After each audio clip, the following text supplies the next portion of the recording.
This week we're reading the portion of Korach, and when there was a danger of an hurricane or earthquake, the Rabbi Berg always asked to read this portion, because the secrets that hidden in these words, the energy beyond the words, the soul of these words, is actually balance.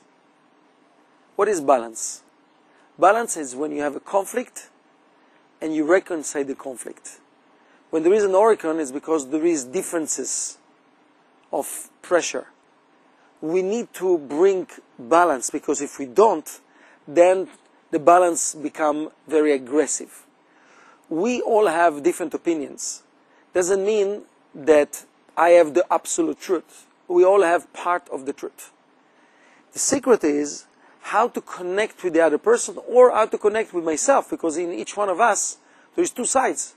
There is to give and to receive, to be high and to be low, to be depressed or sad, or to be with huge ego. We need to be happy without ego. We need to be humble without being sad. It's all about finding this central column, finding this balanced energy.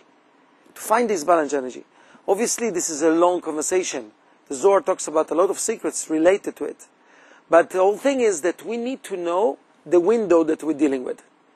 In other words, there's different windows. Sometimes we mix them. We need to know. For instance, I don't think that I should stop in red light.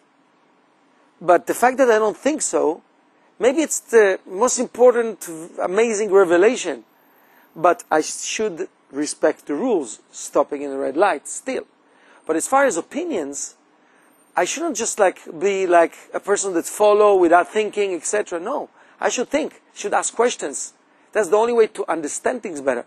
So sometimes we need to ask questions, and sometimes we need to follow. We need to find when to follow, when to ask questions.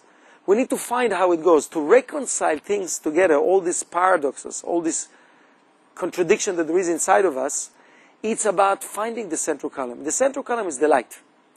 The light we find when we understand that the solution is not right or left. The solution is always inside. The light is there. To stop for a second. There is an answer. Maybe I don't know the answer, but there is the answer in me. Relax. 1 second. It's there. Certainty. And then you can come up with the answer. Then you can reconcile. It's always to find this part. When we are in conflict with someone, and it's not a good conflict, we feel that we are in hell. And it is hell. This portion talks about earthquake that took Korach, that was not in the right side. He was not really doing it right. We need to find a way to come out of hell and to go to heaven. Heaven, it's balance. Hell, it's extreme. Suddenly I become fanatic. I need to tell her, I need to tell him, he's not right, he's not right. It can be religion, it can be all kinds of different things. It doesn't matter what it is. We get fanatic, we get extreme, we're not balanced. The only thing that we need to be fanatic about, it's about not being fanatic. All the best.